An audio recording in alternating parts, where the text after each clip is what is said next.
like them jokers. My team get booked by promoters. I flow so ferocious. I'm focused, about to shine. Supernovas. I came up dirty, they ain't want me to shine. That was a performance in our own studio from Hype Man, a play about discord among a group of artists when they can't agree on how to address the police shooting of an unarmed black teenager. Its playwright, Idris Goodwin, is now making 5 of his plays addressing the black experience available for free to children and families, including #Matter, a work that dives into the debate over the Black Lives Matter movement. Here's a look. Nobody is killing you and locking you up and taking away your right to vote and then telling you to pull yourself up by your bootstraps. Idris Goodwin, thank you so much for joining us. Oh, yeah, absolutely. So tell me about what you were thinking as you wrote these 5 plays that you put out into the world for free. So people, an invitation, of course, for people to participate, have an exchange with them. What was your thinking behind it?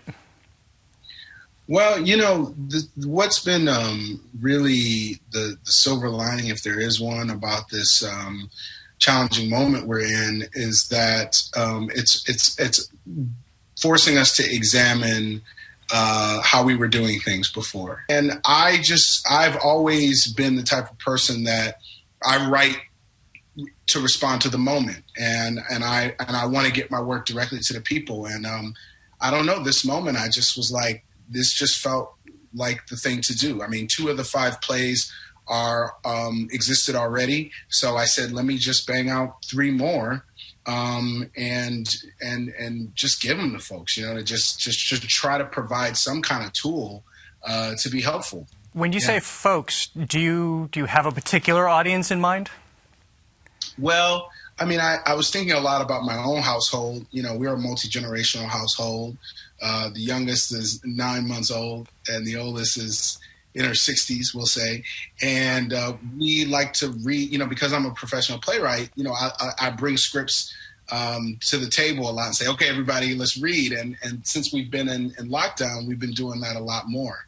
And so I thought, well, why not, you know, do something like this, but create opportunities for people to have conversations about race, about this thing that a lot of people either don't talk about or are uncomfortable to talk about.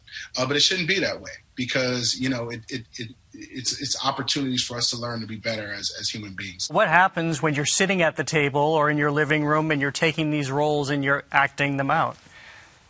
I mean, I think it's quite literally just that. It's you're directly engaged with the work. Like vicariously, we put ourselves in the shoes of the characters that we're watching on stage. But this is just more direct, no fuss, no muss, just getting down into, you know, the lives of the people presented. So I think there's a much more immersive experience.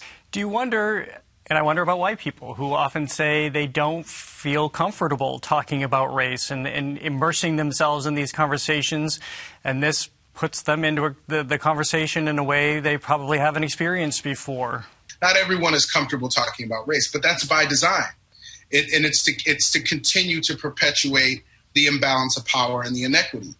As an artist, as a storyteller, this is one small thing I can do, or that I have done, was to just say, at the very least, you know, I know there's a lot of parents who want to talk about this with kids. There's teachers who want to engage in it. Maybe this is one way that they can at least just open the door, you know? Within your 5 plays, how did you arrive at specifically, I mean, you do go very deep over the course of 5 plays, but how did you arrive at what you wanted to talk about? Yeah, so 2 of the plays, #Matter was written in 2015 during the campaign, when all the Democratic nominees were running in the primaries. And Martin O'Malley said, for the first time, this is the first time I ever heard this, he said all lives matter. He said Black lives matter, white lives matter, all lives matter. I posted, this is no time for apathy. And I liked it. The fight for equality continues on. Liked it. And then I typed a hashtag and 3 words I thought anyone could get behind. I didn't quite like that. The play Black Flag was written in the aftermaths of Dylan Ruth and those massacres in South Carolina, and the debate about whether or not to take the Confederate flag down or not, a debate that we're still seeing now. Guess your mom really did pack everything for you. Oh, yeah. She's got a lot of pride. It's where I come from, you know.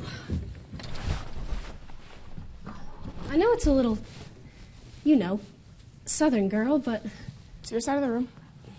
The other three, two of them were thinking about Juneteenth, because even in just talking about what Juneteenth is, you inevitably talk about the institution of chattel slavery, right? How personal are these plays? Everybody always says, write what you know. Yeah, sure. Of course, very, very personal. I'm the descendant on both sides of my family of enslaved people. You know what I'm saying? We left the city of Detroit because of the crack epidemic. I've had my run-ins with police officers that looking back, it's really a blessing that I made it through those experiences. And for me, my calling, my role is to be the griot, is to be the storyteller, is to create reflection opportunities for us to check in and say, yo, this is what I'm seeing. What are you seeing? Speaking of that, finally, I wanted to ask you, you've taken over as director of the Colorado Springs Fine Arts Center. Congratulations. Yeah. What a time to be taking over an organization, but that's a whole other segment. Yeah. But there was a letter recently written addressed to white theater that you've got to do better. And it starts with the leaders and people behind the scenes, not just the shows, the content that's being put on stage. You're in that position now. Right. What do you see as that position allowing you to do that, as this letter called out, so many theaters in this country have not been doing right for the last century? It's not a mistake that a letter like that comes out in a moment like this, because now we know we have everyone's attention. And to be quite frank, part of why I made the choice to go into arts leadership is because I want to help create lasting and impactful change in this field, because I truly believe in this work. And I truly believe that a significant portion of a lot of these leaders to whom this letter was addressed want to see the change, but they just don't know how to do it. And they're too afraid to let go of some control and some power. And so, part of why my goal is to do that work in a real way, where people behind me are going to benefit from it.